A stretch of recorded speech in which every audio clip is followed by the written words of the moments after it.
But it's 6 o'clock, so we're gonna do the video and then I'll roll with it, right? All right. So so right now the loop begins again. Is that right? Yes. Okay. So Vlad, throw to us in Did you some say way. I was muting and unmuting?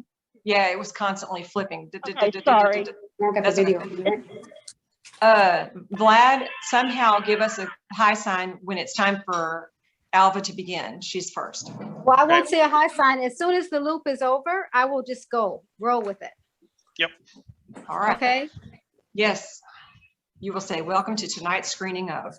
It is, but he's gonna show the, what you call it? The Okay. Yeah, Betty, can the you- looping. It has begun. Yeah, we got. Yeah, we're on slide 2. We're recording, so I'm going to mute now. Can you see? Can you look?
Okay, I have a message from someone who says they are on and waiting for the host to start the meeting. Our thought was that this was going to play through. As soon as this loop ends, then we will start. We're letting people watch the PowerPoint. It's because Vlad needs to let them in the room. Oh, Ah, okay.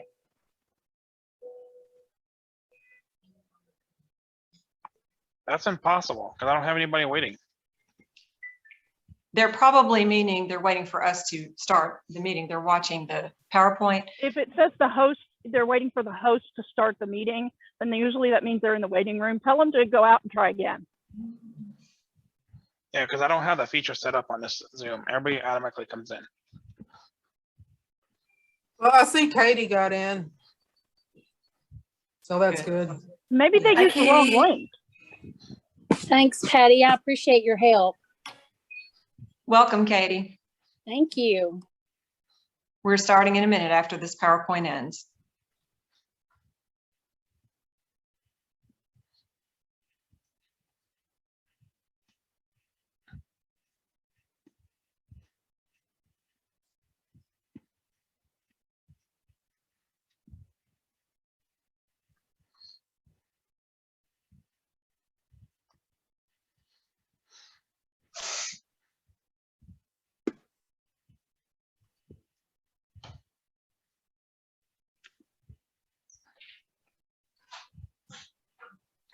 You're unmuted.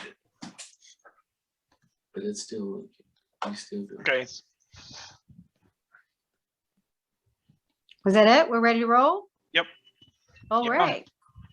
All right. Ready to roll. Everyone. Good evening. Good evening and welcome to tonight's screening of 6,000 Waiting. This is a joint presentation between the ARC of Central Kentucky and the Autism Society of the Bluegrass. We're so excited and glad that you are here. And we are going to, at the end of the film, you will be able to ask questions or make any comments that you choose. And then after that, we're going to have 4 very brief presentations from local stakeholders, from folks that are from our community here in the Lexington, Central Kentucky area. My name is Alva Mitchell Clark Covington, and I am the proud mother of a 23-year-old boy who has autism and cerebral palsy. I myself am a differently abled person. I have a vision impairment. I am a board member of the ARC of Central Kentucky. And the ARC of Central Kentucky, for those of you who don't know, we are a chapter of the ARC of Kentucky. And of course, the ARC of Kentucky and we are all chapters of the well-renowned the ARC of the USA. The ARC of the USA has been a long time advocate for folks with disabilities for many, many years. Our mission. Our mission, our mission is to provide, is to build community and supports, you know, as we serve individuals with intellectual and or developmental disabilities or challenges. Our goal or our vision is to provide services that will bring respect, services and supports that will provide respect, choice, friendship, and a high quality of life.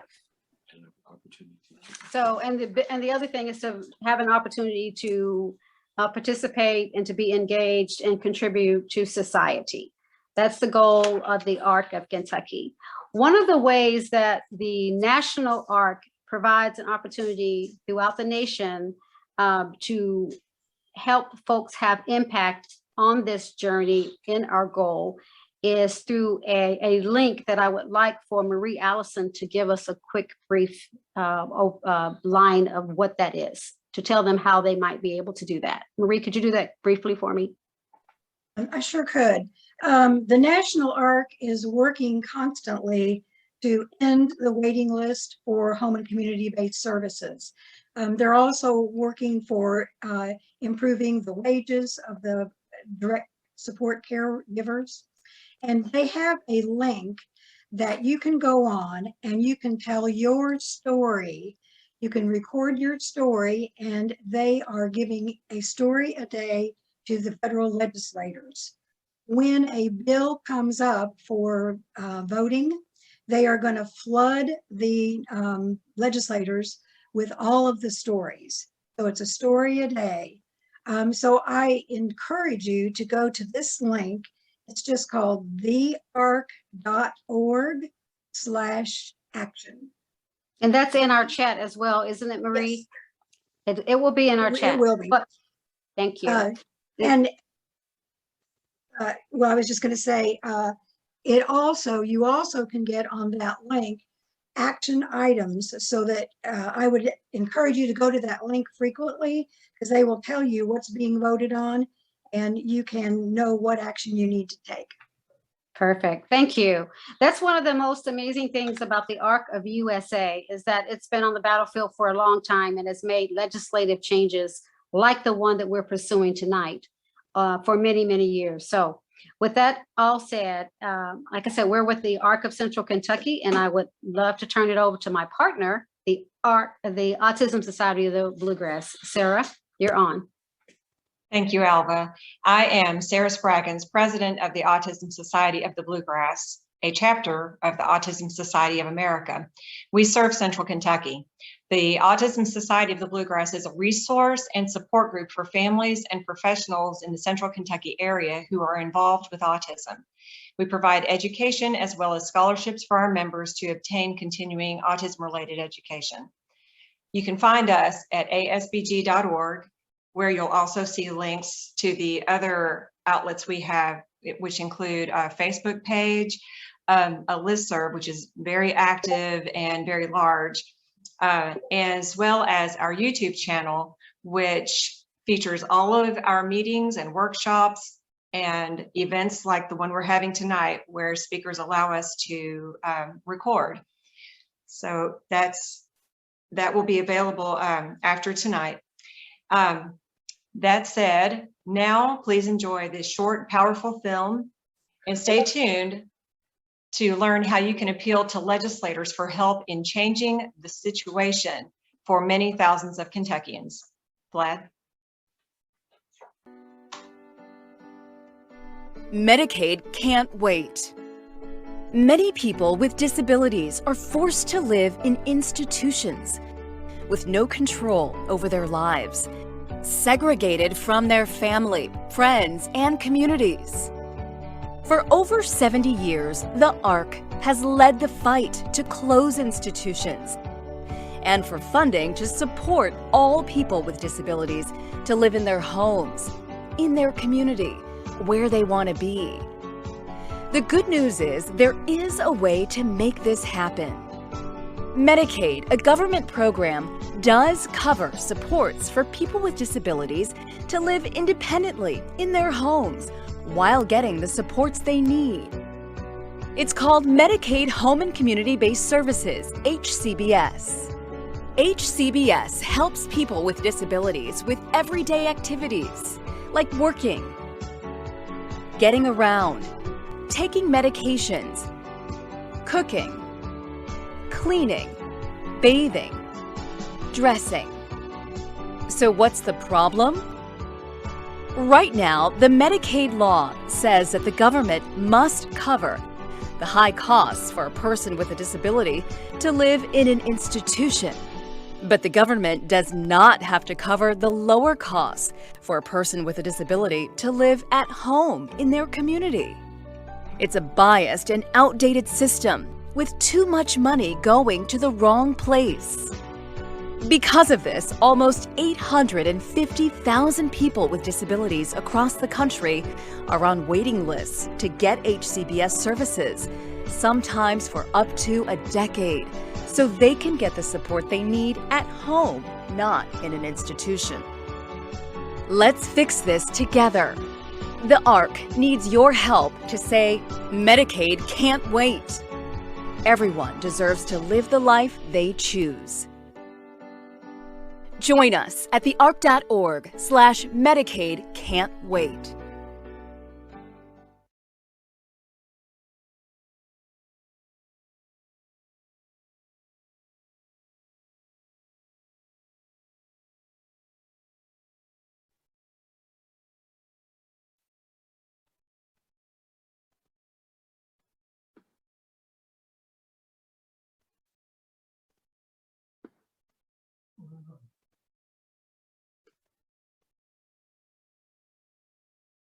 That was a video from the ARC of the US, and I think now we will have the film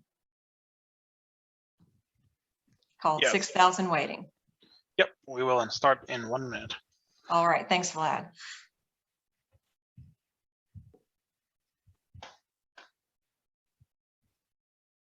Disclaimer. The views and opinions expressed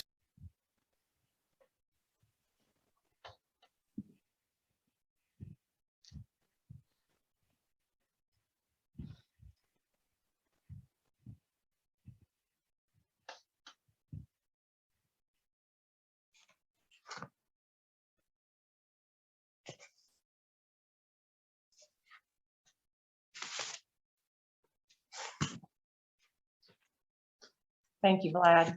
I think those stories are so powerful. I'm sure you do too. It was made in Georgia, and I think they did a great job. And it had to do with the numbers that are in Georgia. But you may know that in Kentucky, we actually have over 10,000 people waiting for access to Medicaid waivers. So the end of that film gave some instruction for how to make a change in Georgia, but don't fear, toward the end of tonight, we're going to have a lot of instruction on how we can try to make a change in Kentucky. And we'll also have an open discussion period later on. But right now, we've selected a couple of questions from the film's media kit. So I will give those. Why is an inclusive community better for everyone? I know I have some thoughts, and I feel confident that many of you do too. So feel free to chime in. Why is an inclusive community better for everyone? Feel free to unmute yourself, and you don't have to turn your camera on if you don't want to. And at any point tonight, if you have a question that can't wait till the end, you can raise your hand with the symbol, the reaction symbol down at the bottom of your screen.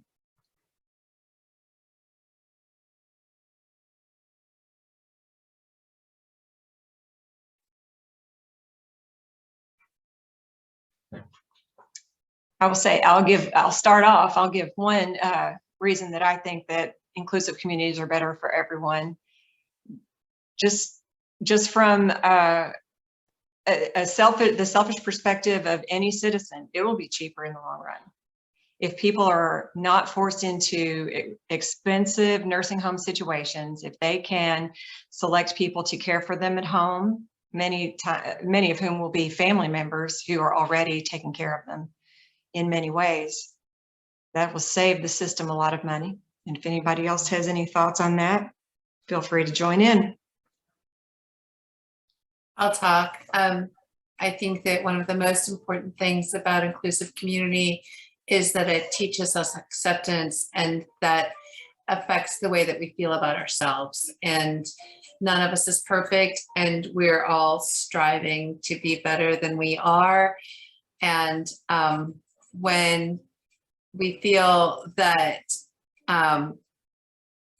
we're not meeting certain standards, I think that every one of us, even those of us without disabilities, feels left out sometimes. And so I think that the more diverse the communities that we live in are, the more accepting that we are of ourselves.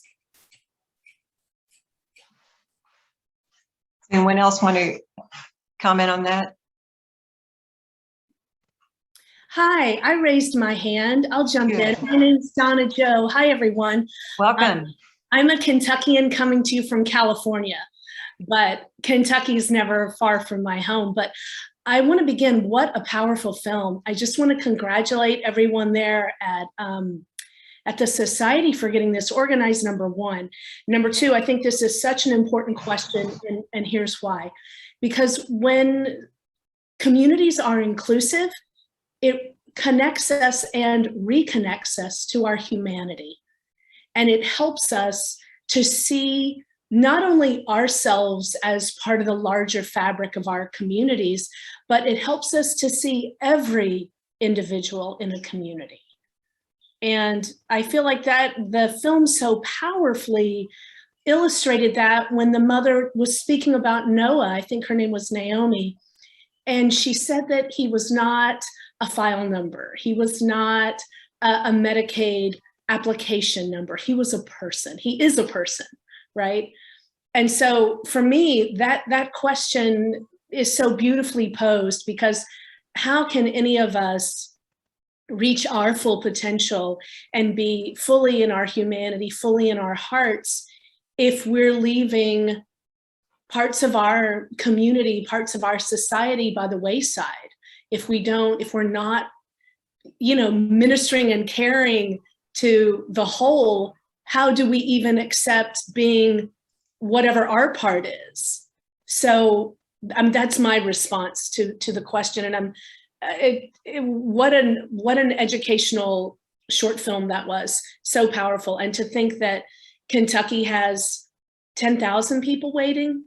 I mean, come on, we can do so much better. And I think it's a call for all of us to be advocates, not just people who are either directly affected in our immediate family, or in our larger community. I just think the call is for all of us to step forward.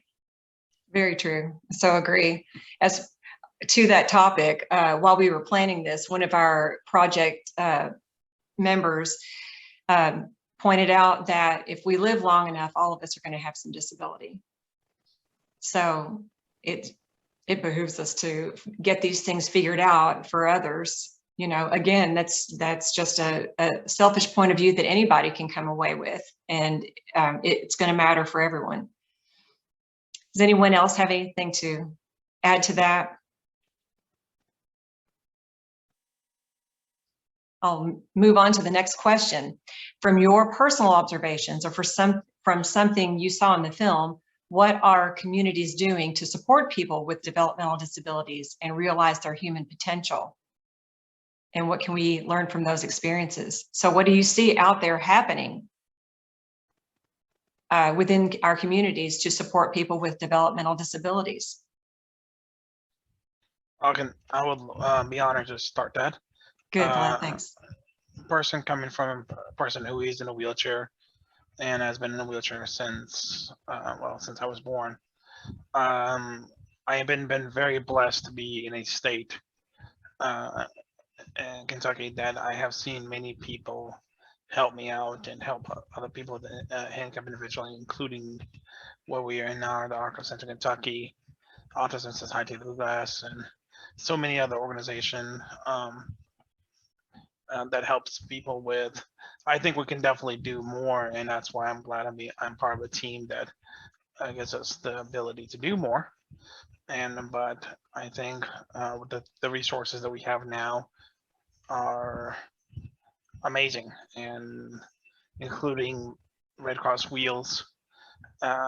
They enable people with disabilities like us to get to point A to point B, where most people take that for granted. And I mean, no offense at all, but to get able to enter a area and facility and just to go, like Nick said, able to go to the ball game or hang out with friends, that means everything. I feel so horrible for Nick because he reminds me of me, because I have that ability to go. If I have friends call me up, I can go to the movies right now or tomorrow. And I work at McLeod's Coffee House. I'm the IT manager there, and so if it wasn't for systems like Wheels and Arc and stuff like that, I wouldn't be able to go to a job and make money. And the system that I don't understand, and I'll probably will never understand, is why we force people to go into nursing homes where we can enable people with just a little bit of assistance to, I'm on the Medicaid waiver program, and allows me to go out, work, contribute to society with the tools that I have, able to pay taxes just like everybody else does, and continue to help and serve our great country. But without that, if we just throw people in nursing home, how do we succeed in that? Mm-hmm. You know, we're just dumping money into a funnel that doesn't go back out. Great point. That's all really great, Vlad. And that, again, I'll say, comes back to the selfish reasons. We would not have been able to put on this presentation tonight without Vlad's expertise. And whenever you have people who are out in the community and gaining support with their disabilities in order to realize their human potential, that's going to come back to all of us. So anybody you've seen out there who has been able to, in spite of whatever obstacles they may have, to contribute to society, we're all the recipients of that. And that certainly is true tonight. You can look at our presentation that we're doing tonight and know that it was thanks to Vlad's help that we were able to put it on. Does anyone else have anything to add to that? What can we learn from these experiences?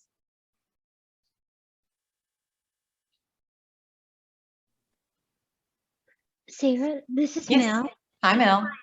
And thank you so much for showing this tonight. I just think it's so incredibly powerful. And I think what it keeps bringing home to me is I just have this, I don't think, well, I guess I do have a hidden disability.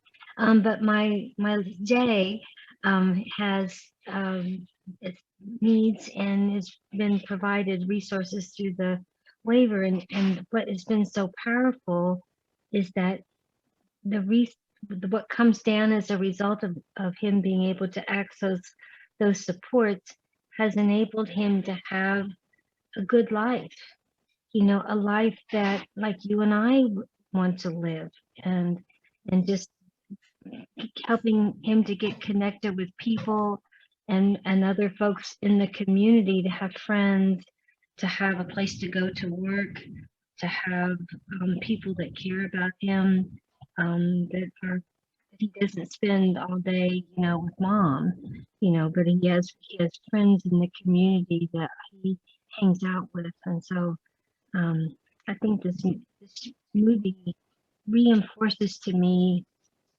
how important all those kind of supports are, and how responsible that I feel that the 10,000 people that are waiting in our state need to be able to have the same kind of good life that I want to have for my son. Yeah. So if anyone else has anything to add to that, you can do it later on when we have an open discussion, which we'll in just a few minutes have. And now we're going to hear from 4 presenters, and they are all stakeholders in the community with different perspectives. So Alva, would you introduce our first speaker? Thank you, Sarah. That was a wonderful discussion. And I want to quickly say that I agree with everyone, and especially Mel, in reference to as a family member of an individual, and how Julian's, my son's, quality of life has been greater than I could ever expect it, thanks to the waiver, him being engaged in the community. So I concur with you. It's so true. We want to make this happen for others, and as many people, get these folks off the waiting list. So as we continue on with our presentation tonight, our next discussion will be to explain about the Federal Home and Community-Based Waiver Access Act. And we're going to ask Marie Allison to come back to join us to explain it. And Marie is the Vice President of the ARC of Central Kentucky. Marie has 2 sons. One of her sons waited 12 years to actually get on the waiver program. She has a lot of experience with that. Marie is a strong, legendary advocate in the Central Kentucky area. She personifies what our vision, what I spoke of earlier, our vision with the ARC of respect, providing choice, creating friendships, and having high quality of life, opportunities to contribute to society. Marie has fought for this all of the life that I've known her in the last 20 plus years, or actually more than that, because Chris is older. And we just want to welcome Marie to come and explain the Federal Home-Based Waiver Community Access Act. Thank you. Hi. So there is a federal bill that was introduced as a discussion draft, and I consider it to be huge because it will do 4 things. And the first thing that it would do is make it mandatory to serve people in the community. And I think that is a tremendous goal. That would end all of the waiting lists. That would serve everybody. It would also build capacity to, it would build capacity to eliminate the waiting lists. As we said, we've got 10,000 on the waiting list now. And if this federal bill were to pass, we would be able to serve those 10,000 people. It also provides more money for the direct care staff. The direct care staff now make about similar or even less than what McDonald's pays, with much less responsibility. You can work at McDonald's and at the end of the day, you're done. But if you work with a person with a disability, you're with them all the time. And you have a lot of responsibility for the poor wages that you get. The other thing that it will do is it'll make Medicaid waivers portable across the states. And I think that's one thing I'm really looking forward to, because when I die, my son in South Carolina will become responsible for my son who lives in Kentucky. And as it is now, he has to stay in Kentucky because he would go to the bottom of the waiting list in South Carolina if he were to move to South Carolina. So I would love for this bill, it's called the Home and Community-Based Services Access Act. It's in discussion form now, but it can move fast. There are other bills that are more priority right now, but I think it's important for you all to go to the website that I talked about earlier, the arc.org/action, and to tell your story about why you need to have the Medicaid waiver list eliminated and why you support this particular act. And also, if you go to that website, as I said before, it will tell you what acts are up for grabs right now that you need to be advocating for right now. And there are several, the Reconciliation Act, the Better Care, Better Jobs Act. There are several other federal bills right now that need our attention. So, so basically, I'm asking you to go to that site, to tell your stories on that site, and to follow along. The Home and Community-Based Access Act, you know, there are questions about it. There are questions about how many services you will get, questions about how much they would raise the pay, and questions about how it would affect participant-directed services. So there are some details that we need to learn about. But I'm encouraging you all to support this because this would be huge if they were to pass this federal act. And that's it. Thank you so much, Marie. I think I failed to mention earlier that I too am the parent of a child with disability. He has autism. He has had epilepsy as well. And now we're going to hear from another parent who has an interest in all of these areas. For a discussion of Kentucky's HCBS Waiver Redesign Task Force, we will hear from Lissa Probus, a longtime volunteer and strong believer in equity and liberation. Her experiences with autism are rooted in her own family and community of brilliant and neurodivergent people, but she is passionately inspired by the desperate need for all Kentuckians to be treated fairly and with kindness and respect, especially in health services. You can find her on LinkedIn, and she often relays resources to the ASBG discussion board from many sources. She especially felt this movie was important to be shared at this time, while the 1915C Waiver Task Force is still meeting and the state budget is at a surplus. So, Lissa Probus, welcome.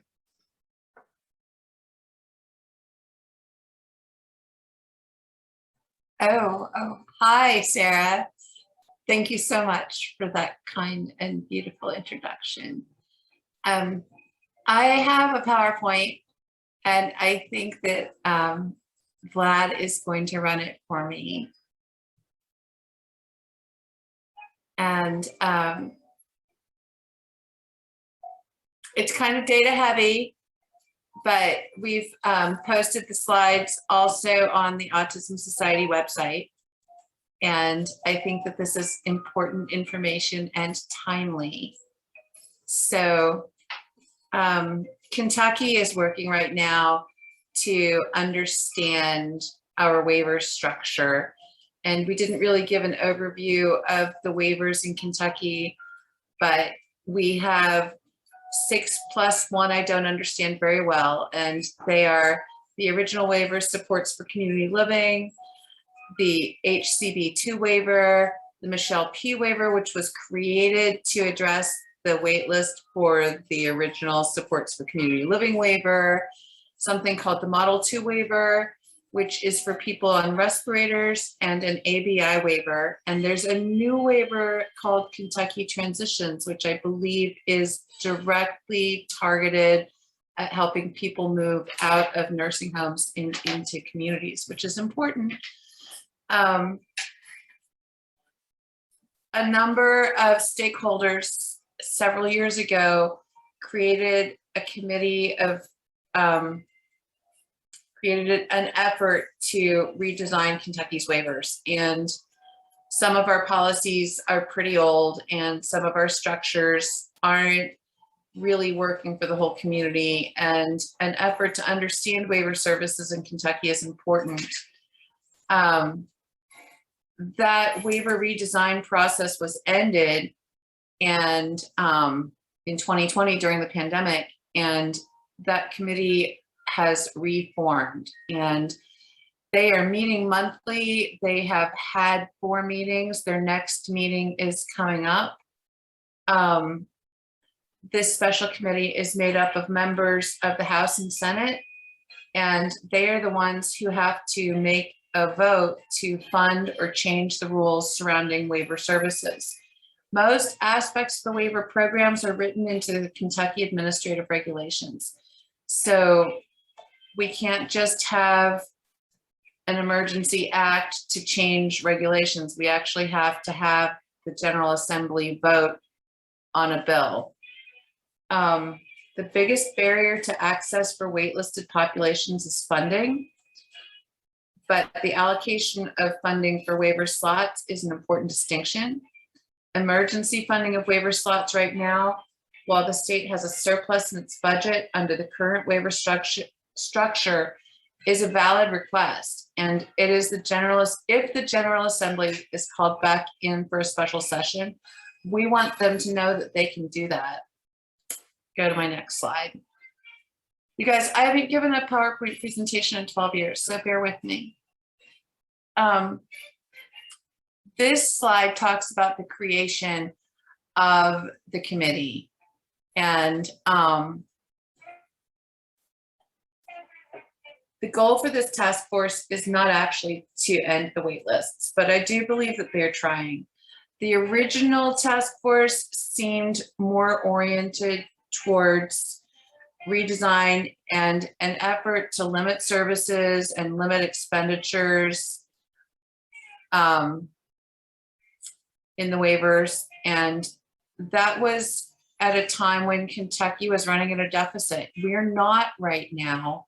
We have a surplus in our budget. Hopefully the national pressure and the efforts that Marie talked about to expand care in the community has grown. And this task force is working to expand services and uphold a person's right to choose how and where they live when they need help. Let's go to the next slide. So these are the current members of the committee. And it's Julie Rocky Adams, Steve Riley, Danny Carroll, Stephen Meredith, Dennis Parrott, Daniel Elliott, Norma Kirk McCormick, and Pamela Stevenson. What's important about this list is that these people are not on this committee by party. They are from both the House and the Senate. And it's important to note that party affiliation is not listed. Disability is not a partisan issue, and you should feel confident speaking to any elected official about your needs and recommendations. That means that if you have something to say about waiver services in Kentucky, if you want to ask them to end the wait list, if you want to talk about a problem that you're having accessing services, you should feel confident crossing party lines to talk to your representatives, because they are the elected officials that can change the program when we need it to change. Disabilities affect people regardless of their party affiliation. All right, next slide.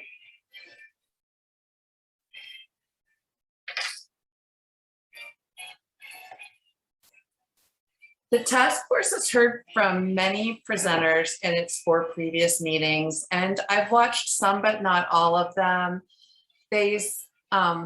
they record these meetings and they're available on the LRC live stream at YouTube. If you Google Kentucky waiver redesign, this is one of the first things that pops up, but there's the link. And you can also go to the LRC and find the committee documents, which includes all the PowerPoints and other evidence that previous presenters have discussed in their presentations.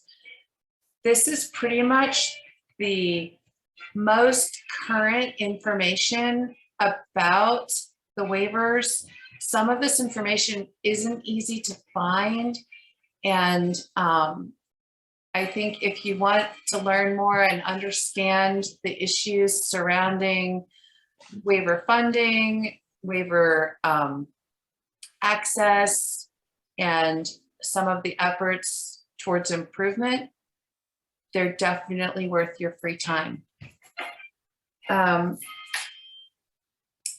Most of the presenters come from agencies and government departments, but they provide their own perspective. In a review of the recorded sessions, I have not seen every group that could be represented speaking to this committee. Anybody can write to the task force. If you have an issue that you want the task force to understand, let them know. In particular, I was told that they need to hear from constituents, and that's us, and that's you, and that's still you, even if you're watching this in a recording next week. Okay, let's go to the next slide. Today, the task force announced its next meeting. It's a week from now. It's at 1 p.m. in room 129 of the Capitol Annex. And I do think that the meetings are open to the public. At least I've seen a couple of people observing. Meeting materials are uploaded to the website before the meeting. And it's interesting to read the presentations if you get a chance to, and then watch the presentations. And there are also sometimes live question and answer after a presentation. And this time they added the link for KET. So it's possible that this will be live streamed on KET, although I haven't seen one that way yet. Lisa, let me interrupt just 1 second. If everyone can mute who is not speaking, that would be a big help. We have some music bleeding through. Thank you. Oh, that could be me. Are you playing some background music for yourself? It's the jazz. Oh.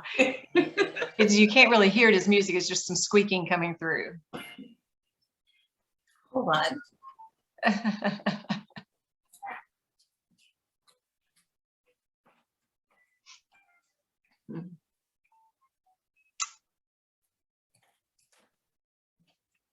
This seems to be a good moment to break in and mention that we are all volunteer. We are an all volunteer grassroots organization. Thanks, Lisa. You know, the thing about the people presenting to the waiver task force is that this is what they do for a living. And they have really wonderful resources and research at their fingertips. But in the end, the decisions made about the waiver program are made by the Kentucky General Assembly, which are people like you and me, and they have to know everything from roads to schools to vaccines to masks, and waivers are a tiny little world, and they're in the bigger cloudy area of disability, which is difficult. So as we struggle to present this information, some of those same people are struggling to understand it. And I think that if they hear from us and they say, we're Kentuckians, we want the waivers funded, they're going to remember that when the bill comes up for them to vote on. So Thank you for your patience. Did the squeaking go away?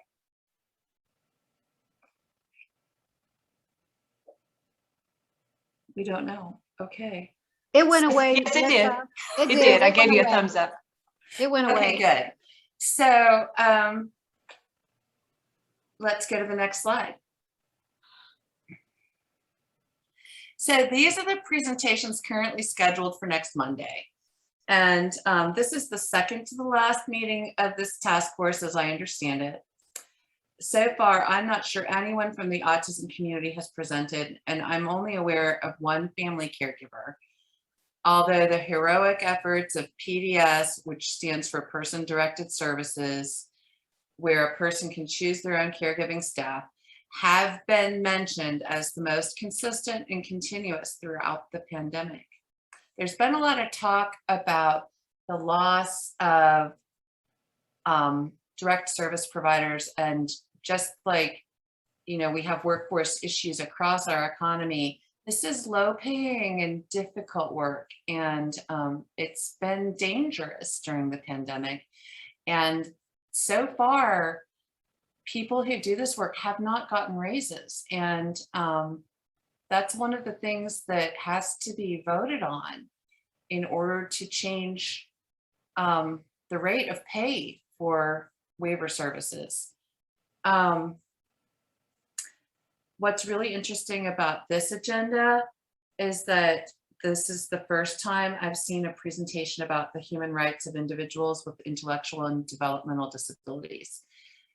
Disability rights are human rights. So when people are denied care that they need and robbed of the choice to live in the community or how they would like to, we are robbing them of their human rights. And that is really not what Kentucky means to do. And it's not who we are as a people.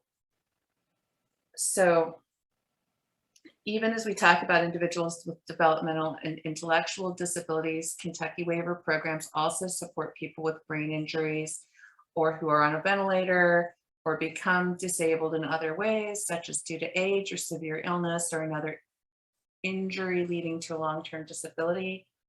You know, guys, those are all things that happen with COVID. So funding the current supports for community living waiver and the Michelle P. waiver at levels that allow services to be offered to those who are waitlisted but qualify will take the pressure off of other waiver programs and systems that allow for people with new needs. And I think that we are going to need those resources. And this is the best time to fund the program, let it expand so that we can address the needs of people who are recovering from COVID right now. It's important that it happens sooner than later. And I guess I also will mention Kentucky's overall aging population, because that's really the foundation that most of these arguments have been based on before COVID. So let's go to the next slide. I'm almost done, I promise. We've said 10,000, and the reason we've said 10,000 is because I watch these committee meetings, and this is the slide that talks about the numbers on the wait lists. The presenter of this slide did not give a total number of Kentuckians waitlisted for a waiver slot. And this is the August 23rd meeting. It is available on YouTube. And we can go on to the next slide. Go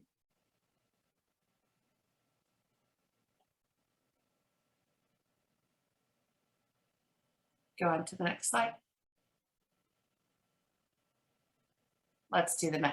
So there are 7,583 people waiting on the Michelle P. wait list. There are 119 people waiting on the urgent category of the SCL list. And there are 2,814 people waiting for SDL waivers. That's 10,516 Kentuckians who need access to services to live in the community. And the people who are applying for these two waivers have significant disabilities related to intellectual and or developmental disabilities that interfere with activities of daily living. These are people who really can't wait for care, and their families, if they have them, are really struggling to take care of them. Some of them may be in institutions, and you'll notice that we don't have any people in institutions here at the meeting. I wouldn't know how to reach out to them to invite them even to a Zoom session. But they're like Nick, you know, there are people, this 10,000 people, some of them are like Nick in the movie.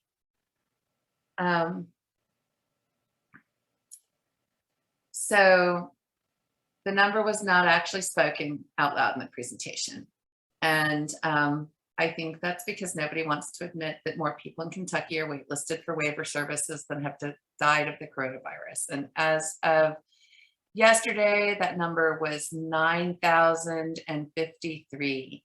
We've made a really big fuss about the coronavirus, but some of these 10,000 people have been waiting on the wait lists for 6 years for Michelle P, or 20 or longer for SCL.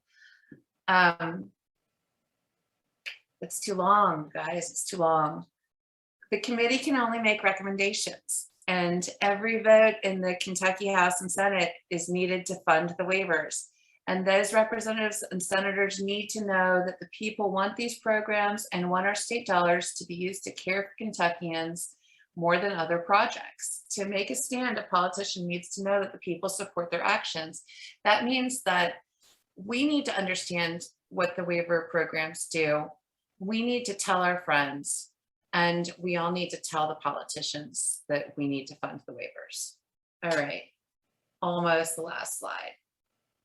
Second to last slide. 10,516 is way more than 6,000.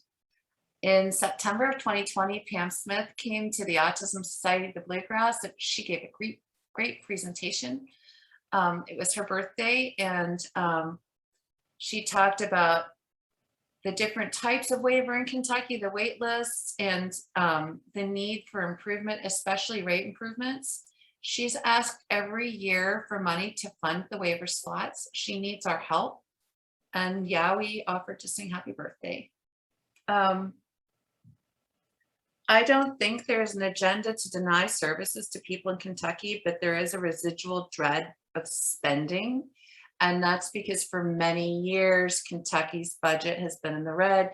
It's not, we're in the black now. And the thing about 1915C waiver services is that every dollar we put into the program is matched by the federal government. It reduces spending in nursing homes and other long-term care facilities, which are much more expensive. It creates jobs, increases economic opportunity, and most importantly, restores freedom to Kentuckians. We can afford to fund the Kentucky waiver programs. Letting Pam Smith and the whole cabinet know that you want these services and rate increases matter. And Pam can be reached at pam.smith@ky.gov. Emergency funding of the existing waiver structure, and currently the ask is for a 20% rate increase. Could be approved just as fast as the mask mandates were lifted. So last slide.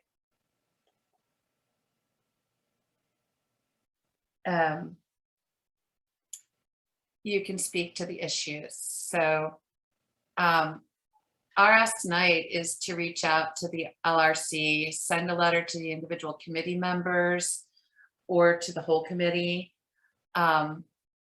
If you see this presentation, I'm asking you to reach out via phone or email or with a postcard asking for immediate funding of the 1915C waiver program and to end the wait lists. I have a contact at the LRC. His name is Ben Payne, and he specifically said that he could get documents to the waiver redesign task force. You can also just call and leave a message for your legislator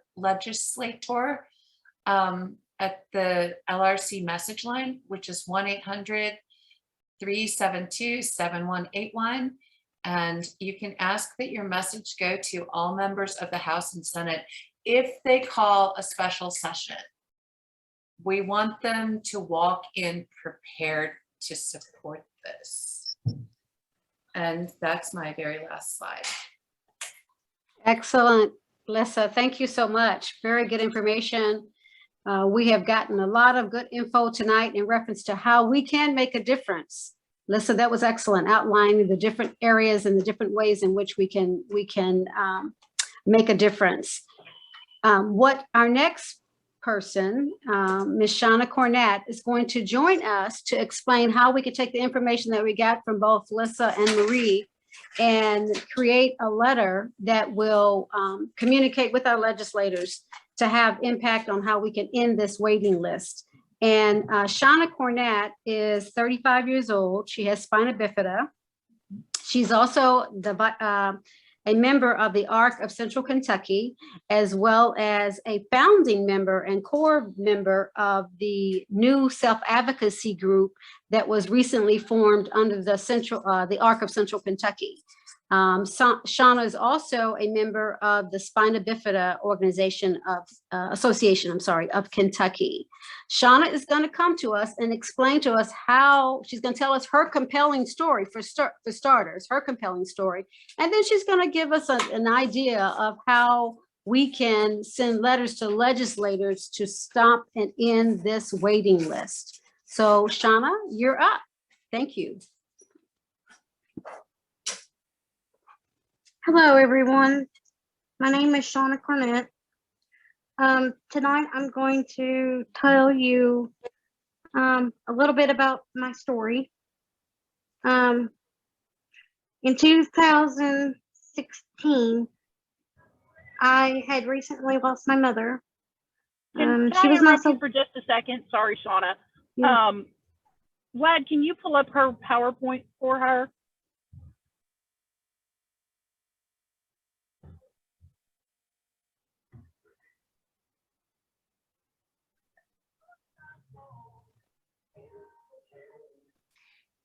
Thanks for your patience, everyone, and thanks, Shauna, because this will be a lot more compelling of a story if you have her PowerPoint to see with her.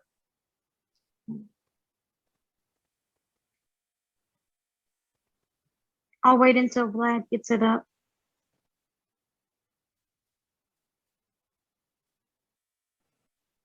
But hi, Shauna, it's nice to see you.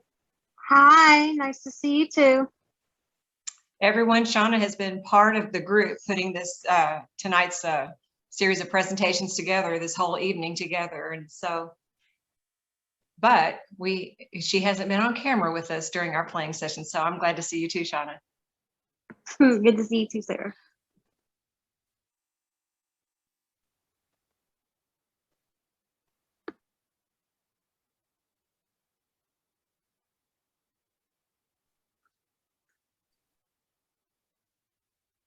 Thank you.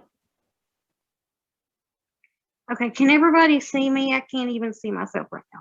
Yes. Okay. Okay, so this that you're looking at right now is my story that I wrote. Like I said before, I lost my mother in 2016 due to a brain aneurysm. And she was my sole caregiver. And then not long after her passing, I was put into the hospital. And I got, my friends and family were helping me get put on the SCL emergency waiver. But because I was on that waiver, I was not able to move in with family members or friends because I would not have been considered an emergency because I would have been living with someone. So the hospital, I've moved 9 times in 1 year. So the hospitals that I went to had the task of trying to find me a nursing home to go to until my wounds healed. I had a wound. Until my wounds healed and until I got my waiver. Little did I know how hard it would be for a young adult with a disability to find a nursing home with skilled nursing care. The simple truth was I was too young. And that is an issue that I feel that needs to be addressed. Because my question that I've had ever since then is, where do young adults go when they lose their caregiver? And what options do they have? They don't have anything. So that's my view on that. Vlad, can you go to the next slide?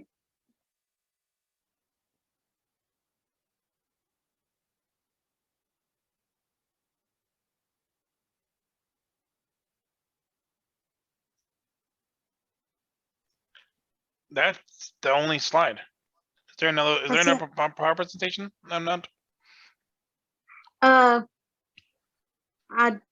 don't guess so. Okay. The next There thing I should would be an like entire PowerPoint. do what? There should be an entire PowerPoint. Was it sent to me? I think so. I think I sent it to everybody. I can send it again. Hang on. Sorry, you guys.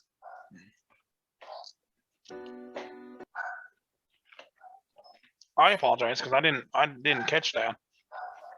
It's okay, Vlad.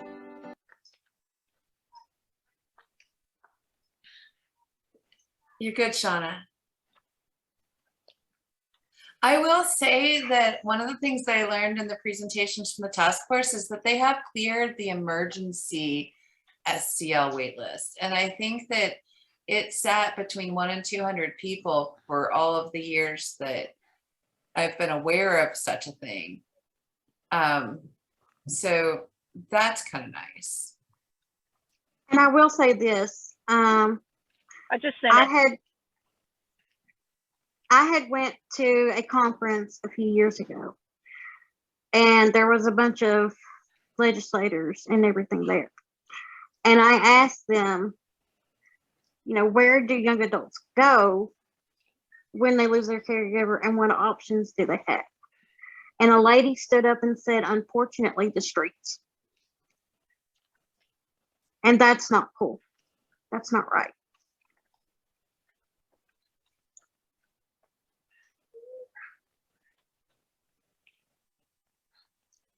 So everybody, come on, email. Don't forget to check your spam folder.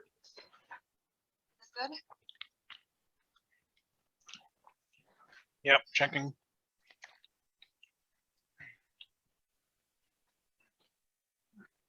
Come on.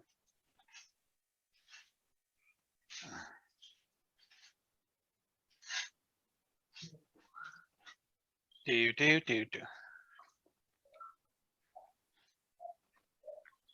I am sorry. I did not realize there was a third presentation. That's okay. That's okay. If anybody has any questions or comments right now, this would not be a bad time.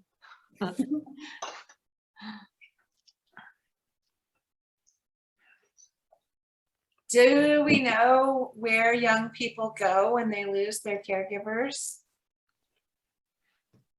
Do we know that answer? Well, they go to at least my experience, they get shifted to another care provider that is paid by the government, or they send to nursing homes. Or when you say young, how young are we talking about? Like, that's a good question too.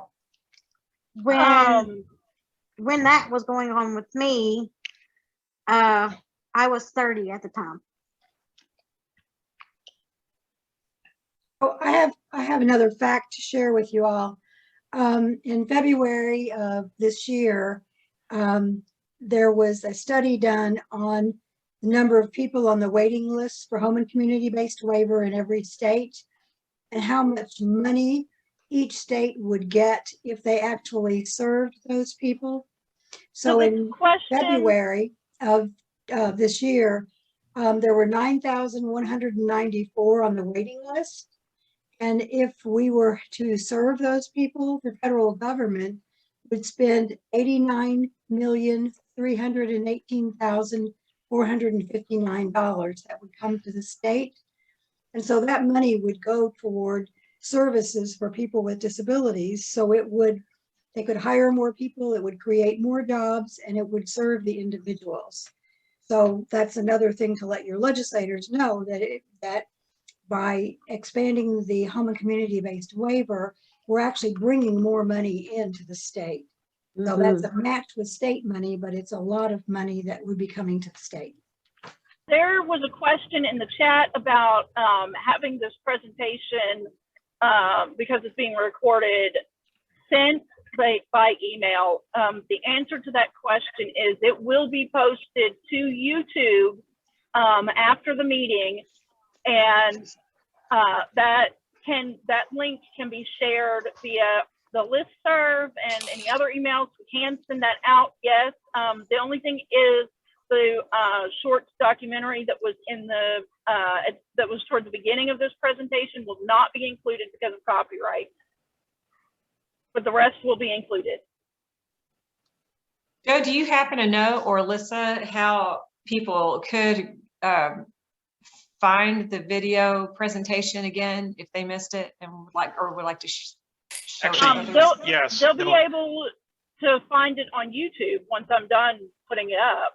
No, I mean the actual the 6,000 waiting 6,000 waiting film. I can answer that. Go ahead, Vlad. Go ahead, Vlad. Sorry. After this presentation, if you go back to the link that was sent out to you, the 6SRV one, that video will be available again, and you can watch it until tonight at midnight. Okay, so that video will be still available after this meeting. The URL will change back into the video, so you can watch the video again at least until midnight tonight.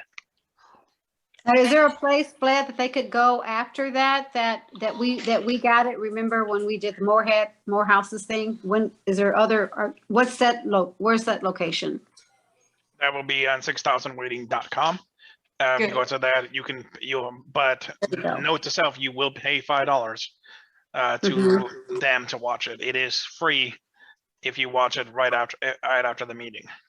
But if someone wanted to watch it after tonight, they could pay money and go to the 6000waiting.com and get it. Okay. Correct. Thank you. And that's numerals, right? 6000waiting.com. Yep. Yep. That's numerals. Thank you. Thanks. Wonderful. Thanks. Okay. Also, let's load up the presentation that I have failed to.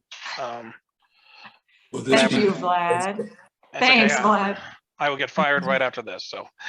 No way. Impossible. Hey, Vlad, is there a way that I can? Oh, you got it. Okay. Yep, and just let me know. Just say next slide, okay? When you want me to go to the next slide, okay? Okay. I've already talked about my story basically. So go to the next slide.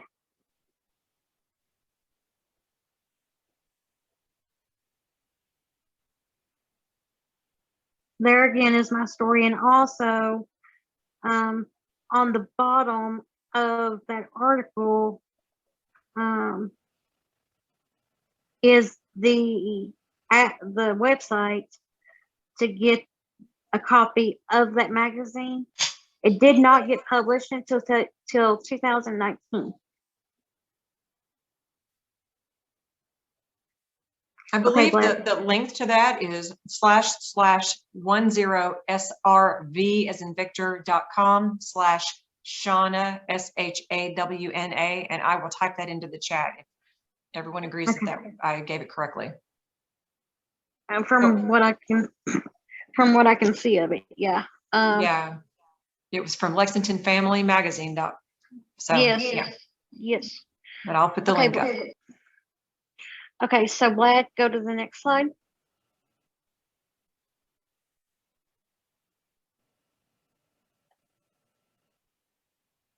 So it took two pages in this magazine for my story.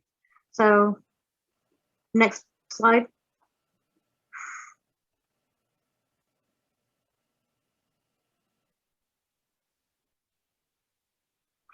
Why write your legislator? To reach out to your representatives in a more personal way. The way that I always do that is that I start out with to whom it may concern. Then I would go into my story. I would put in part of my story. And then I would go to the reason why I am writing the letter. I've actually written a couple already. I'm on a third one now. So the way I always look to end my letters is thank you for your time. Sincerely, Shauna Cornett. Next slide, please.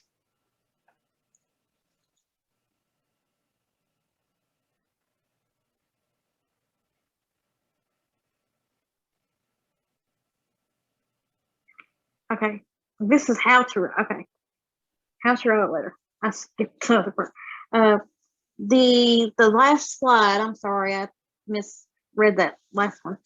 The last slide is that we just saw was why you write your legislator. You write your legislator to issues that you feel need to be addressed. The way a person writes a letter is unique to them, but there is a format. Okay, Vlad.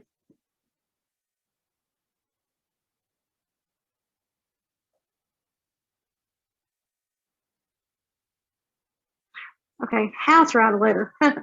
Okay, so this one has letters can be formed and still be personal.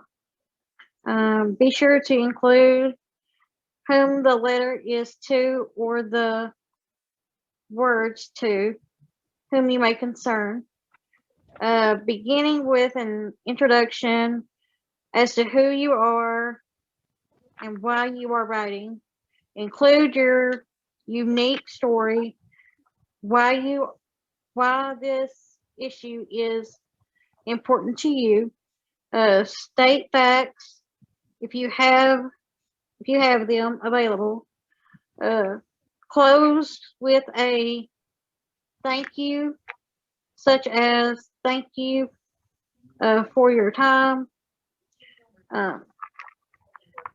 Sincerely, Shauna Cornett.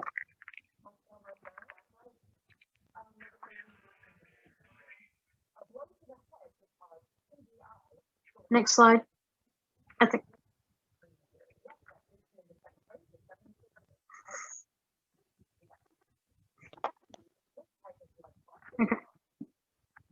Okay. Now this is just an example letter. So, like I said, on the top is where I would put the to whom you may concern. And then you would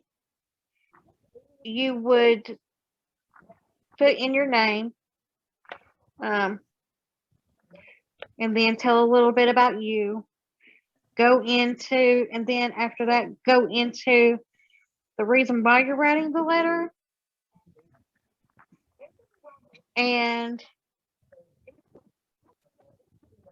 put it as however you would like to end it. And then you could put sincerely, you know, Shauna Cornett, or thank you for your time and cooperation. Ways like that. Do I have another slide, Vlad?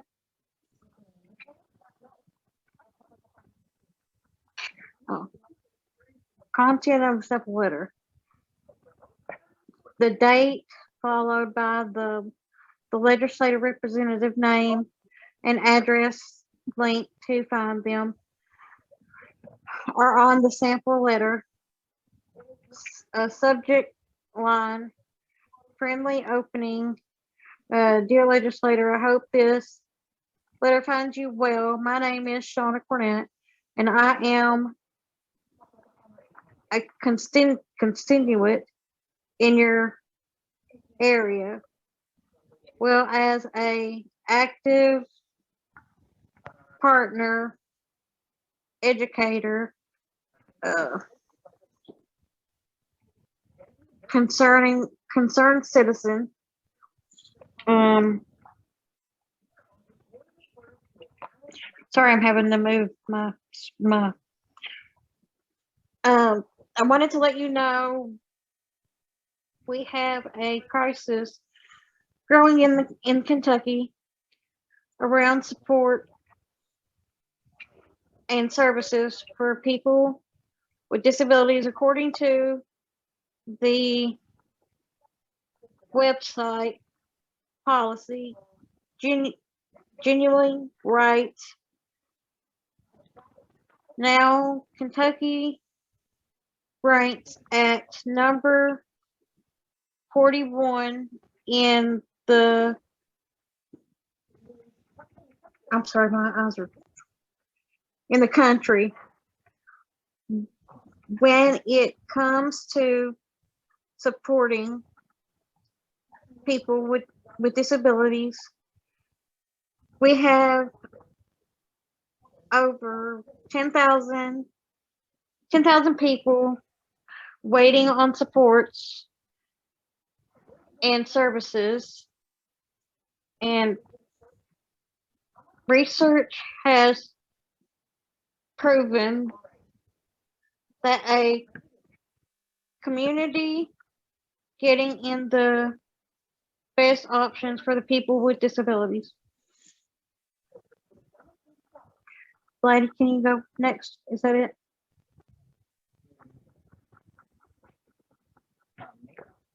Okay. Content of a simple letter.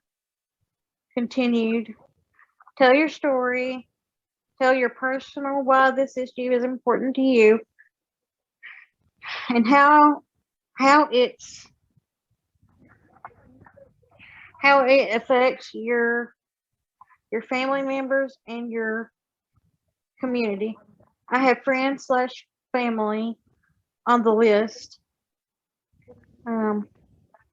People are struggling to support themselves and pay for their own services, and are insecurely likely to end up in a nursing home. Next slide.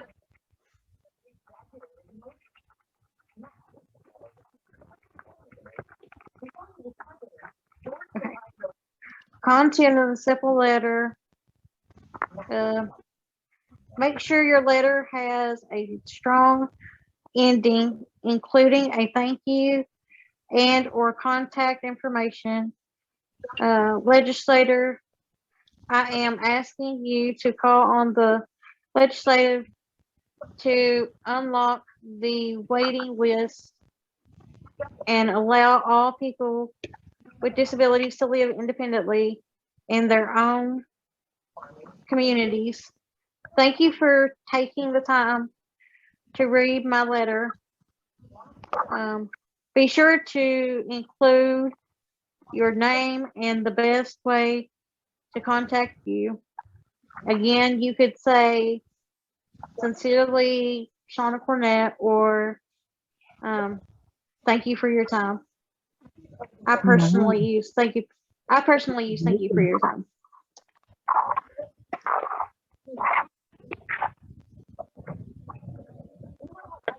Next slide.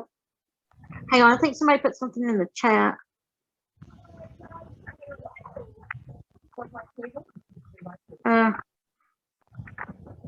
Somebody wants to go to the next to another slide.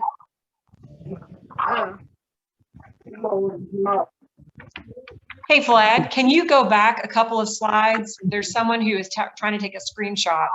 I did. I went Oh, back I'm to the sorry. previous- I went back to the previous slide. Forgive me. Thanks a lot. Was there a specific one you were looking for? Are you talking here, Megan? I'm sorry, I didn't hear you. Hey, everybody, if you could mute your screens unless you're needing to ask a question. Everybody mute your screens. And Tina, can you tell us, maybe you can unmute and tell us when we've gotten to the slide you need, of the body of letter, Vlad. Body of letter.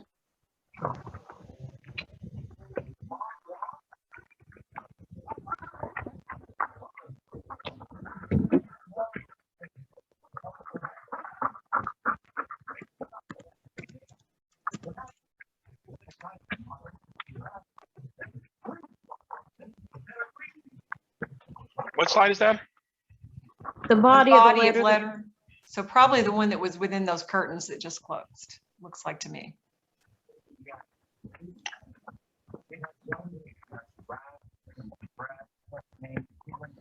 I'll ask her. Have you finished that thing with your medication? Yeah, she says that's it. Then we'll get Okay. that in. We'll give her just a second to screenshot.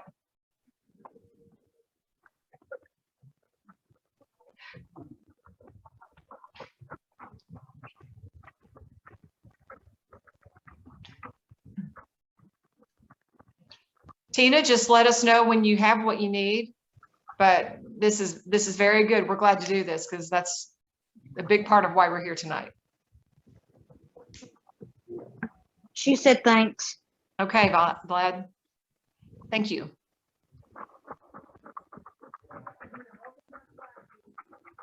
Okay, keep going. Somebody is unmuted. If you could, please mute. Except for Shauna, don't you do it. I hear scratching is what I hear. Yeah. Thanks, guys. Okay, this is just an example. Write your own letter or use ours. It gives you different ways that you could start your letter.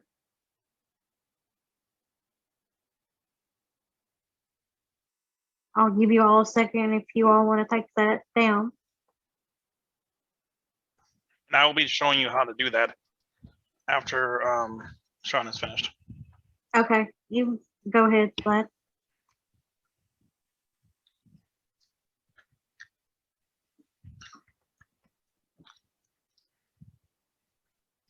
Other things you can do.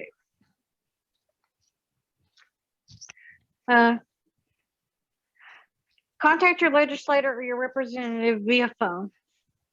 Schedule a meeting to visit with your legislator and or representative. Attend an event where your legislator or representative will be present. Use social media to network with legislators and representatives. Next slide, Vlad. That is the last slide. Last slide, okay. Sorry if I took so long, guys. Not at all, Shauna. This is like I said, this is some of the most important information we are giving tonight. Okay, am I next on the schedule list? Yes, I would like to give you a proper introduction. Sure. So thanks so much, Shauna. I think that was really great, and it's totally what we needed to hear. And I encourage people to check out the link I put in the chat to the article that tells Shauna's story in Lexington Family Magazine 2019 edition, because it's a really. May I add something else really fast? Yes. So this is the thing that I've been thinking about. Parents that have children with disabilities, they need to teach their children while they are young how to, for example, dress yourself, get in and out of your chair, whatever the case may be. Because if you don't do that, then it will be harder for the child to do daily tasks because they weren't taught how to. And I also think that if a person, if a lady is pregnant and knows that their child has a disability, I believe that they need to start right then as far as getting put on the emergency waiver list, or the waiver list, I should say. True. Good idea. Good ideas. So thanks a lot, Shauna. Really appreciate your help with this whole presentation. We've put in many hours working on this, and Shauna's been there for all of them. Somebody else who has been is our next presenter. So you may have noticed that 2 of our presenters have been family members, supporters, cheerleaders of the population that we are interested in tonight. And 2 of them are self-advocates. Shauna was one that we heard from, and our next is also a self-advocate. And we are proud to have snagged him as a partner with our groups. Because as I said earlier, we wouldn't have been able to put this on tonight without Vlad.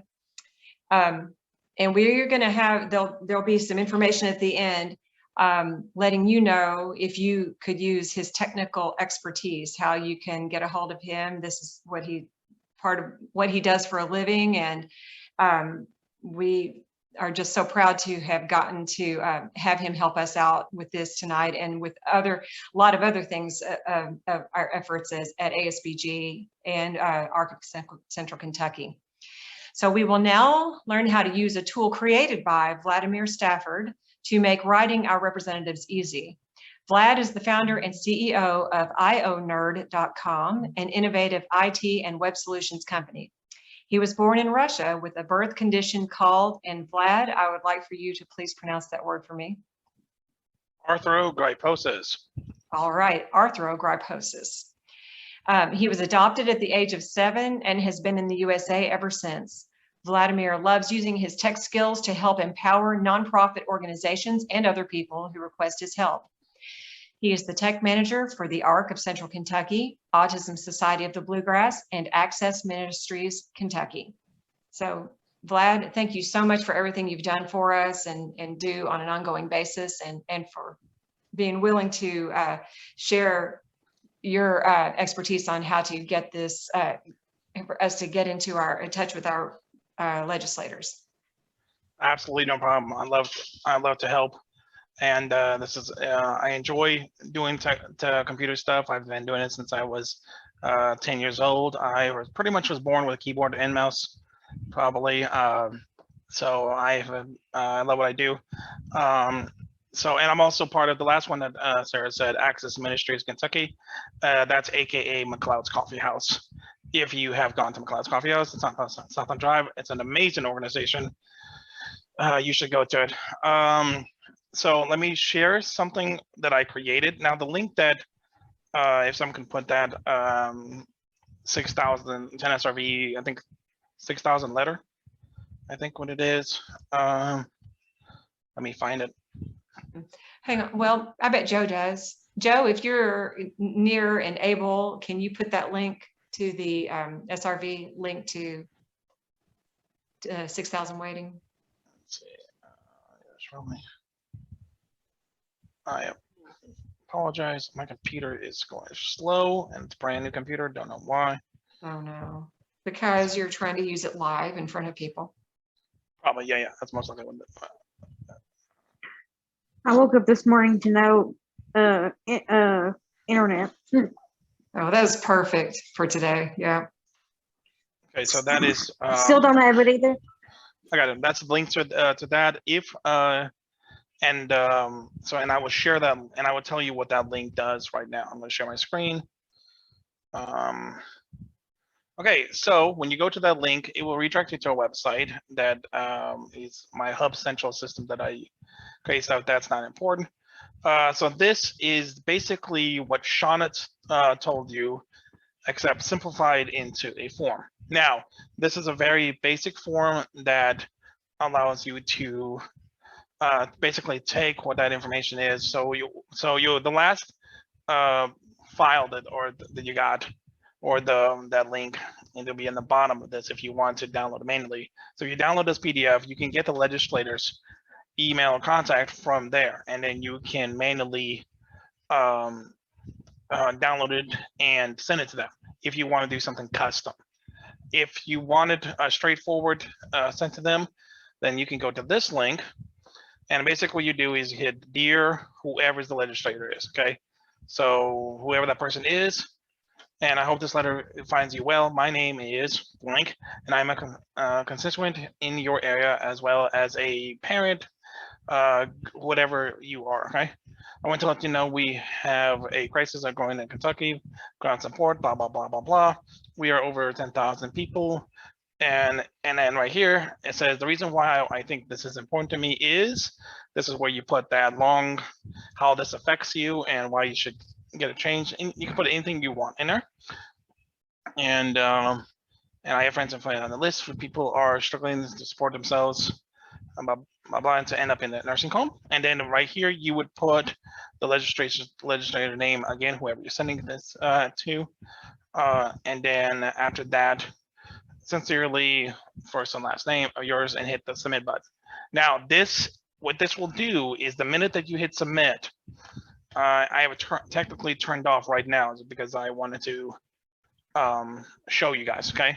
But after this, literally right after I stop talking, I'll go back and enable this. So when you hit submit, it will contact a mailing list that thanks to Joe, was able to form up, and that mailing list will be sent out to everybody who is a legislator or whoever has anything that could change this, or whatever needs to be done will be sent to them automatically. So they'll wake up in the morning, they'll get a message in their inbox that has this form, and then that's it. So basically the form will look like is the one that Shauna told you guys. So right here, if you hit that download button, so this right here, except this won't be here, but and then basically right here, this is the same thing, except wherever you put here in this area and your name in here, and there's you guys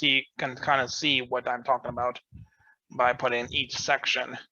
Well, basically what I've done is I created a system that fills this out for you, sends this whole thing out to them, and that's it. So they get this whole sample letter like you would do. Now, if you want to write something custom, unfortunately, you can do it like here, or if you want to manually download it, just download it. It's a Dropbox link. Go to right here, hit the download button right here, direct download, or if you have a Dropbox account, you can put it there, but mostly direct download. Hit save, hit OK, hit in your favorite place to save, and then hit save, and that's it. And then you can just open that document like you would normally, and then if you have Adobe PDF reader, you can actually edit it in Adobe, and then hit save and send it out manually by going to one of these links. So right here, and then or etc., vice versa, so however you want to do it. So there's two ways, automatically, manual way. They both have pros and cons. The manual one, you can actually, it will not feel so automated because this letter is the exact same. So if anybody will sign it or to write it out, it'll be the exact same format. So legislators might be like, oh, this might seem like a system is doing this, that people are filling out and sending it out. The more manual way, it takes a little bit longer. but it's more personal to you directly. So both ways has the pros and cons, and this works. I did my official response to them. My official response was done this morning. So when I would first officially conclude that this was finished, I sent out my response to them. So it does work. And also, if you have a disability or hearing impairing or anything like that, I've also put the accessibility menu stuff, so you can actually highlight links, bigger text if you like, text spacing. Everything I do for this community or any other community will always have an ability accessibility system in place. So people who say, hey, I have visually impaired, I need things separated, spacing correctly, whatever needs to be done, I will make sure. I try to make it the best possible way to make everything I do fully handicap accessible, including my own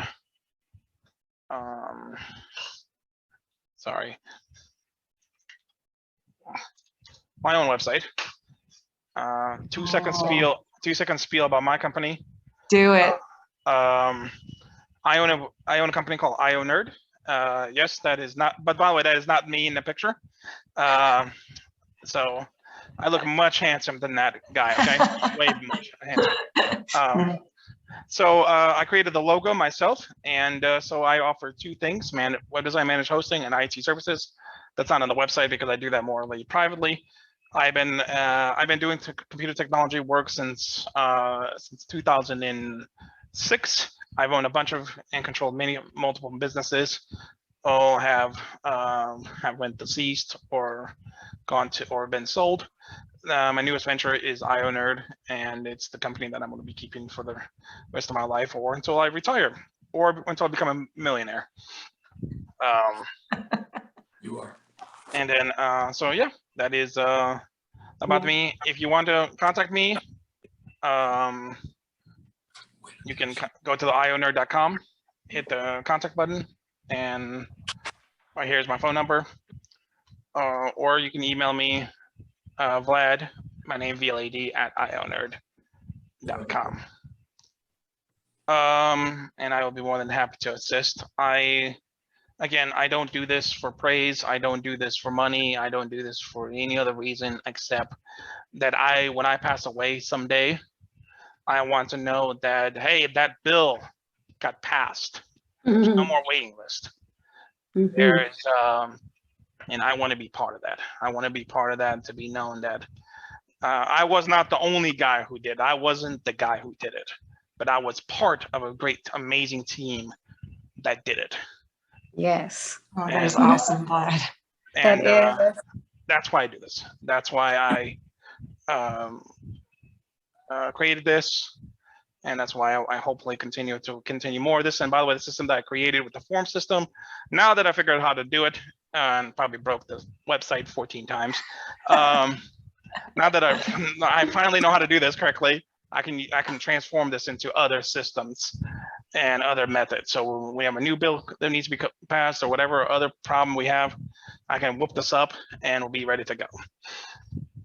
This is wonderful, Vlad. Thank you so much. Wow. And I would like to point out that through all our hours and hours of planning this night, finally someone said, hey, wait a minute, are we not going to have a card up for Vlad's business?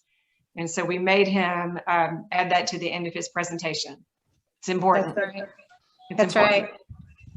Vlad, this is amazing. You know, are there any questions for Vlad in reference to how to download and do any of the other things that he just brought up? I know I spoke very, very quickly, and I apologize for that. No, that's what this is for. And absolutely.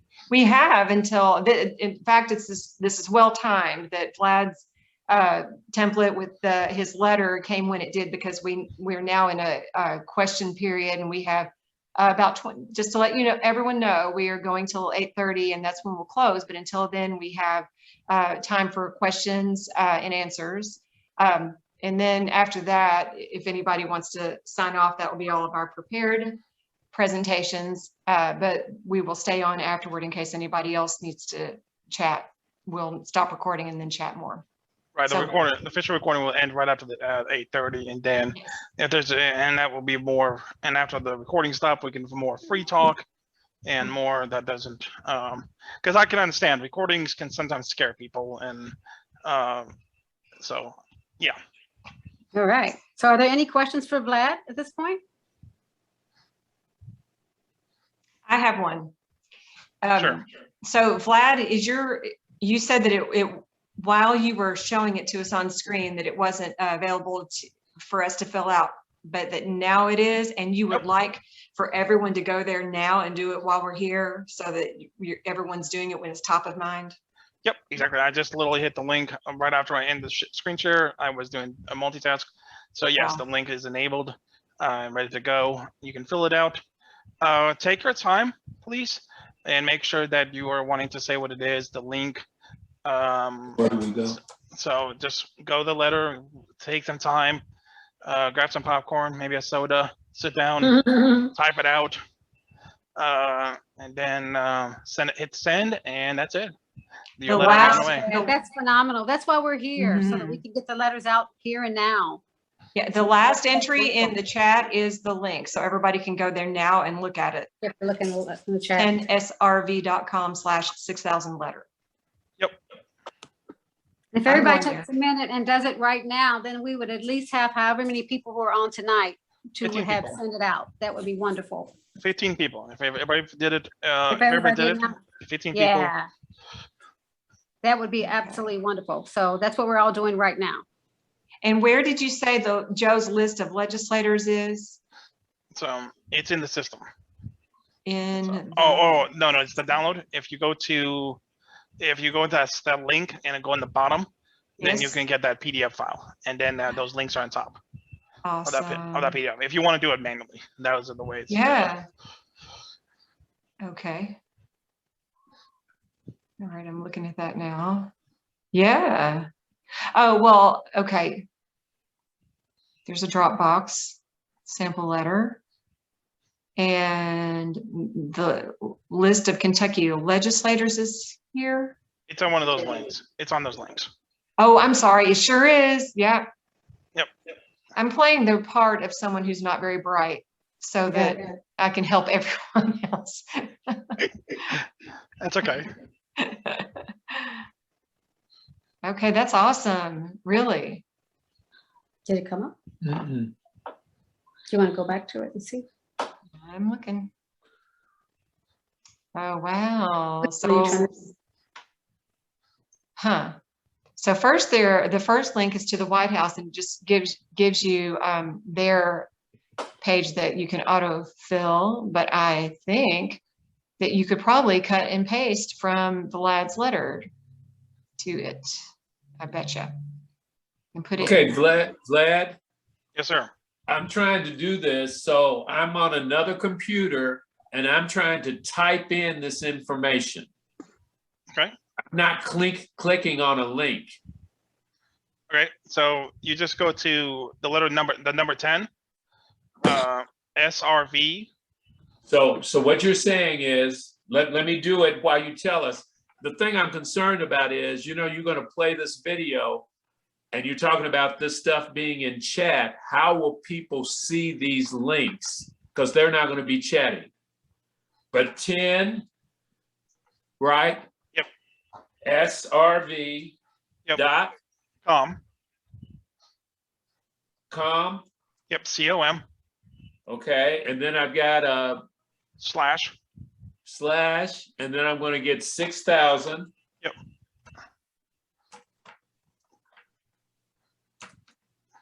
And it's coming if your search 10srv.com/6000 letter did not match any documents. Are you on the browser? Are you on the internet? I'm on a browser. Let me go to another browser.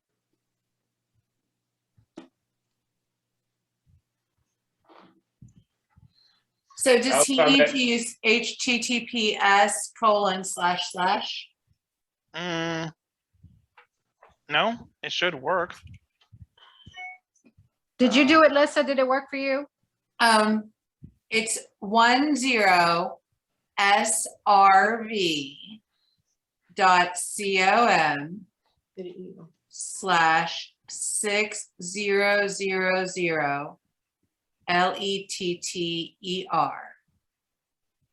And then enter. Actually, put the dot in after SRV.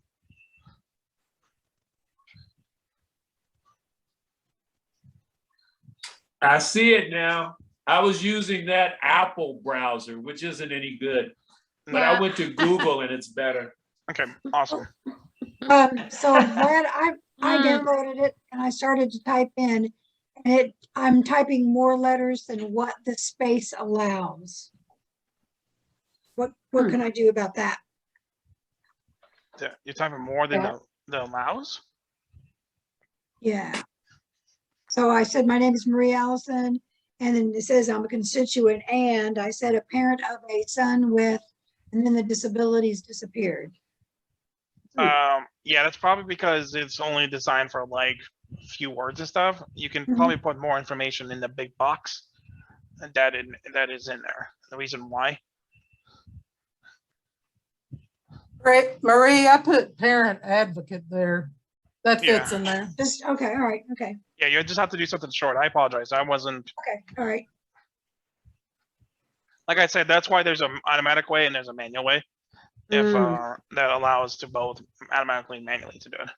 I'm trying to do it just, right the way it is. I mean, not doing it, downloading it, just to see how that works. Yep. Did you get it there? I'm trying. So I will say that I've been thinking about this a lot, and you don't have to be a parent or someone with a disability or the friend of someone with a disability. You can put that you're a proud Kentuckian in that spot, because we never know, if we're going to be the ones who need these supports ourselves. That's right. That's a good point. National people, right? Everywhere on the national, that one we have. So where it says dear, and you said if I start typing the name, how do I get the name? Vlad. You just put your mouse clicker over the right after the deer, hit that space area, and you can start typing your name. Okay, but I'm typing dear, and it's a congressperson, right? Right, exactly. So you just like Mitch. Yep, Mitch McConnell or whoever it is. Okay. Got it. So am I understanding correctly that we have to do a different letter for each senator and our congressman? Does it go to each one, Vlad, or does it go to, do we have to do individual ones? No, it goes to all of them. Well, you got to type in each individual name. Do you have to type in each individual name? Is that what you're saying? No, you just type in one person and then all of them get it. If you type in one person, he said they all get it. Okay. Just who's a primary person. You put in whoever the primary person is. And then it sets up and it goes to everybody. Correct. All right, catch me up on that. So you're saying if I type in Senator McConnell, it will go to all U.S. senators? It goes to the list that Joe provided me. Huh, cool. And that will include all the reps on that list too? Yep. And all the state people as well as U.S. people? Yes. Wow. So we type one letter and it goes to everybody. I love it. Correct. Wow. Great job, Vlad. That is awesome. Now, will everybody see it? So when Rand Paul receives his, will his say, "Dear Senator McConnell"? Yeah, pretty much. Yes, it will. Oh. Okay. So it would go to everybody, but so maybe we should do something generic like "Dear Legislator" versus calling them by their name, because they might get paranoid. I mean, it'll be I can change that in the form where it won't be able to put a name on there. I can do that. Okay. Well, I said "Dear Legislator." Yeah. I think that's better than sending them somebody else's name, because some of them have egos and wouldn't really like Okay, that. so I will check. I'll clean that up after. Again, sorry. No, this is good. too. This is good, Vlad. This is how Yeah. going through it, doing a dry run is the best way Yes. to do it right now.